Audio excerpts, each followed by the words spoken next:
Hello' guys, good morning. আৰু আজি আমাৰ কলেজ উইকৰ লাষ্ট ডে আৰু এইফালে কেম্পাছত লগৰখিনিক লগ পালোঁ। ইহঁতে ফটো উঠাত বিজি আছিলে। তাৰপিছত এইটো ছাইডে মোৰ লগৰ দুজনীয়ে ৰিলচ বনোৱাত বিজি, আৰু ছোৱালী মানুহৰ ৰিলচ মেইনেই। তাৰপিছত আমি ইয়াত কেণ্টিনত খাব আহিলোঁ, কাৰণ আমি ৰাতিপুৱা 7টাতে আহিছিলোঁ আৰু একো খাব নাপালোঁ। তাৰপিছত এয়া কেম্পাছত ল'ৰা ছোৱালী আহিছে আৰু লাহে লাহে। আৰু এইফালে মোৰ ভাইটি নাচিবৰ কাৰণে ৰেডি হৈ গ'ল আৰু আমিও ৰেডি হৈ আছিলোঁ। আৰু এইফালে সি ভাবিছিলে ফটো উঠাইছিলোঁ, কিন্তু ফটো নহয় ভিডিঅ' হয়। তাৰপিছত এয়া অডিটৰিয়ামত প্ৰগ্ৰাম ষ্টাৰ্ট হৈ গ'ল আৰু এয়া ছিংগিঙো ষ্টাৰ্ট হৈ গ'ল। বহুত ভাল লাগিলে আজি।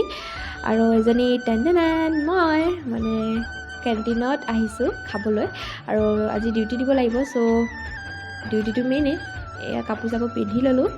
তাৰপিছত এয়া কেণ্টিনত খাব আহিলোঁ, মাংস আৰু ভাত খাব আহিলোঁ।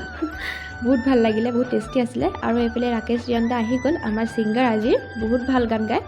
আৰু এয়া